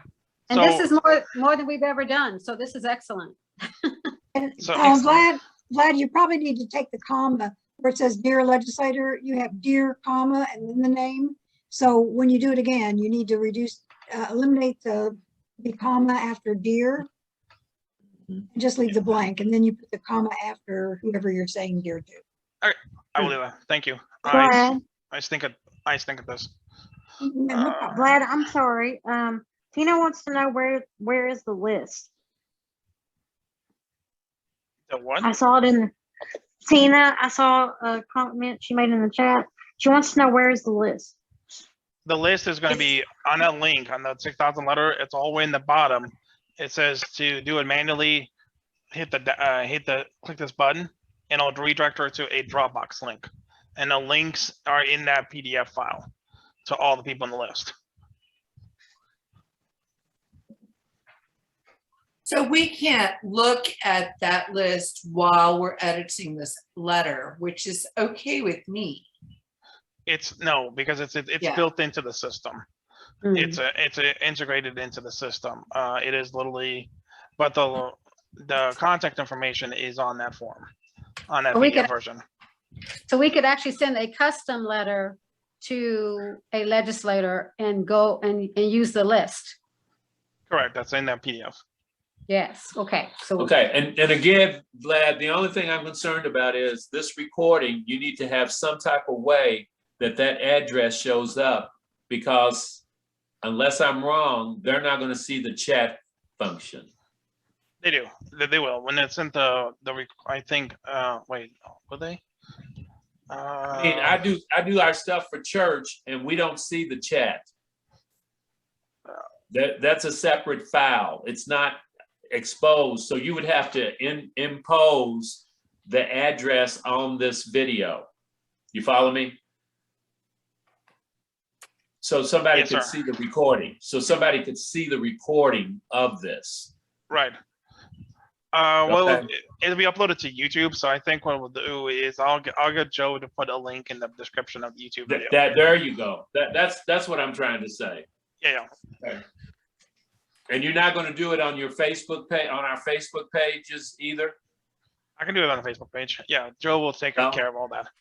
So I'm saying whenever that happens, make sure that the link is visible to those who are not an actual part of this presentation at this time. Yes, sir. We'll do. That's a good point, Virgil. Yep. How did you know it was me?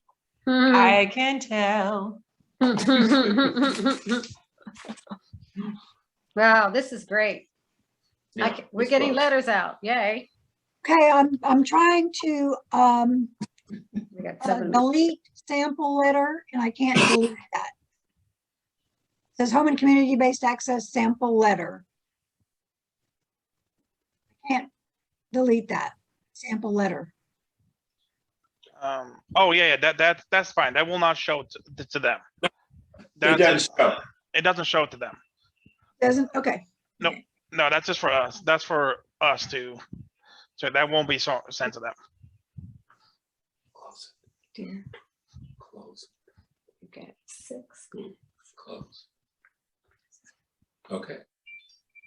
So basically what this document does, the document reads the actual PDF that you saw. That actually reads that and it puts wherever that part of the letter is, it puts that and submits it there. That's basically what it is. It's a form insert, basically, system. So the letter that they get will be the PDF with your information on it.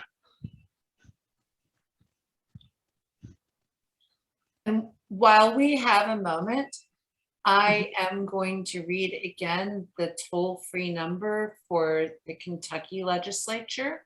That's good. If you would like to call and leave a message, they can tell you who your elected officials are based on your address. And they can also relay a message to all members of the General Assembly. And that number is 1-800-372-7181.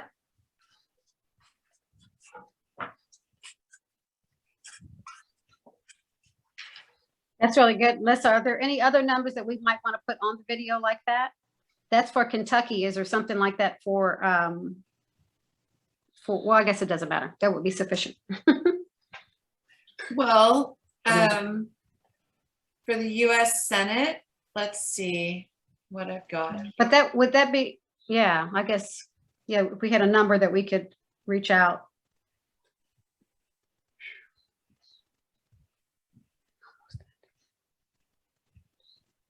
It's going to end. You need to put your clothes on. To contact the US Senate, you can go to senate.gov/senators/senators-contact.htm, just HTM. And I'll tell you if I find a phone number here.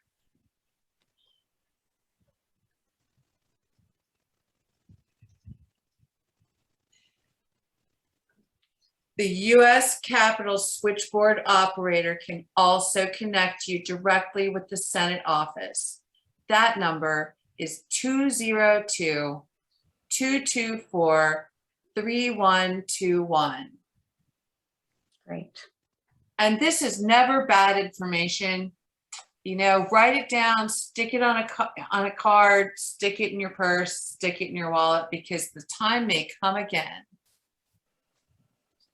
Oh, you know, it will, likely.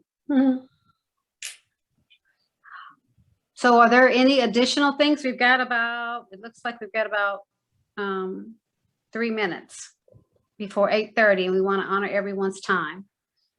Okay, well, I will take just a second, because I want to say this was an absolute adventure. I am so grateful that we've done it. I think we've learned a lot. It was a lot harder than a regular Autism Society Zoom meeting. I think that the work was really important. I think that, Shauna, you were so graceful with the technical errors, and Vlad, you've done more than I imagined that we could have asked you to do for us. And Marie, I want to thank you for bringing the federal level issues in. And Sarah and Alva, I am so grateful for your graceful introductions and patience. And Sarah, thank you for smiling and popping in when we needed a voice in a gap. And I do hope that people do see this presentation, even if they couldn't get through the mystery waiting room, even if they couldn't access the link. We will save it. It will be posted in YouTube, and I hope that they learn something and feel empowered, because, you know, it is a government for the people, by the people, and that's us.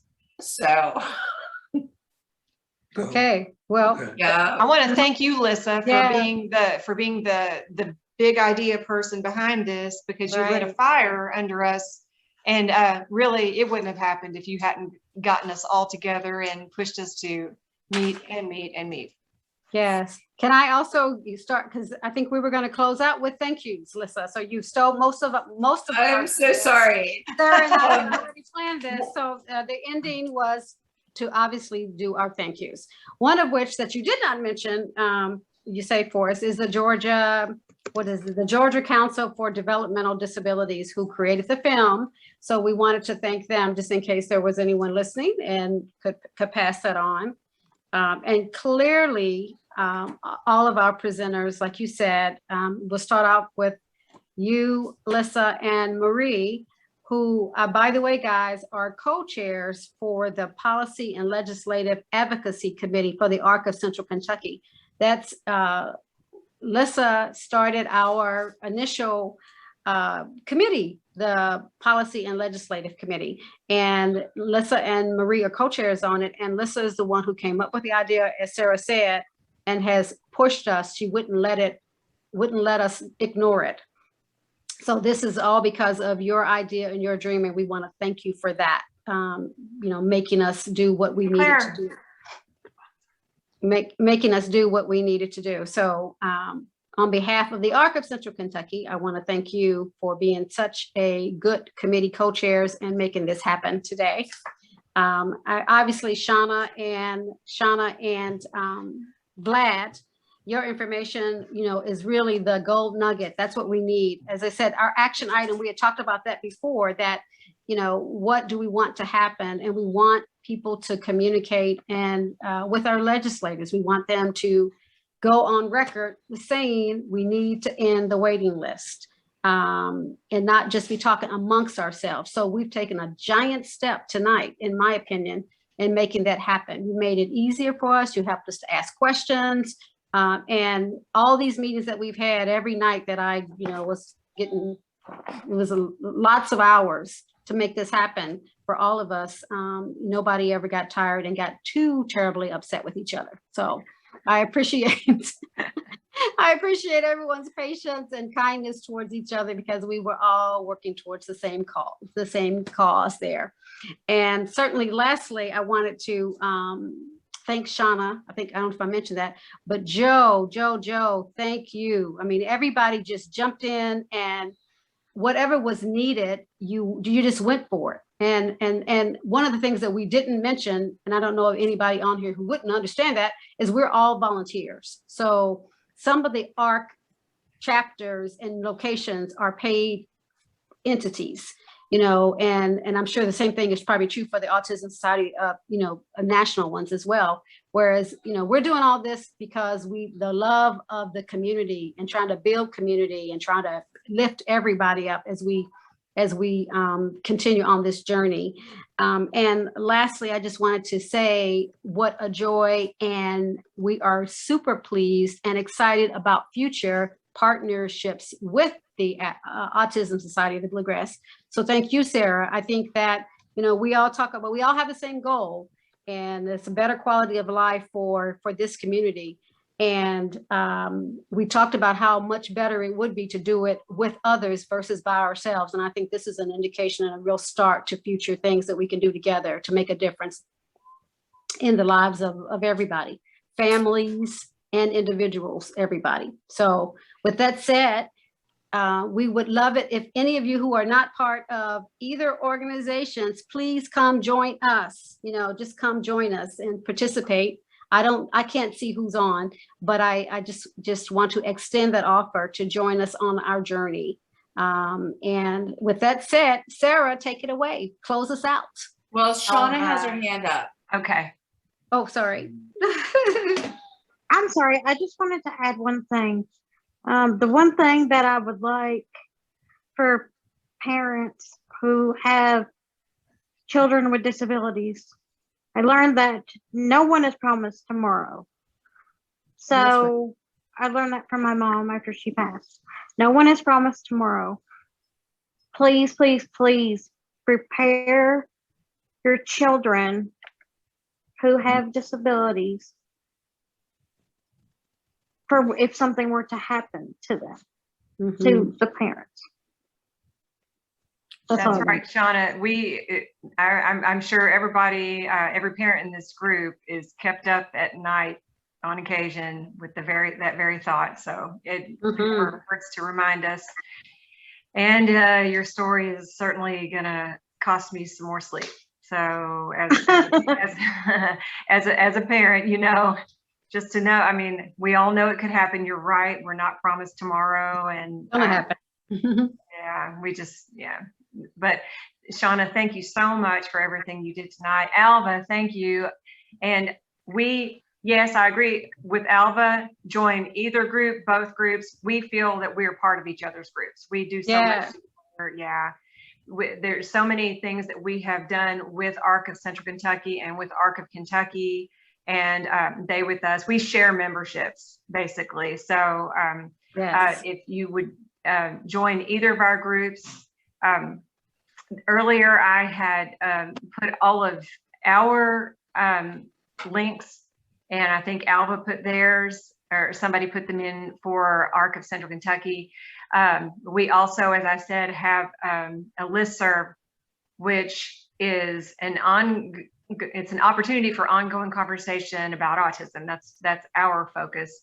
But also we put stuff out there on all disabilities. That's just kind of how our group is. We're all sensitive to all disabilities. So that any kind of disability, if you have a comment or a question about, you can put it in our listserv, which happens to be the biggest autism listserv in the state, over 800 people on it. Everybody is welcome. Anybody is welcome always to our meetings. And I'm sure that's true of ARC meetings. It doesn't matter. Yeah, it doesn't matter if you have a disability or are a family member of someone with a disability. If you have an interest, that's all that matters. And we welcome anybody who does. So again, I am Sarah Spraggins with the Autism Society of the Bluegrass, and we thank you so much for joining us tonight. Please remember to contact your representatives, and I'm so excited that Vlad made it so that I've already started. So yeah, it's really exciting, and that was our main reason for being here tonight. We will stop recording now, but we'll stay on for the next several minutes for anyone who wants to continue this conversation. Good night. You can stop the recording whenever you like, Vlad.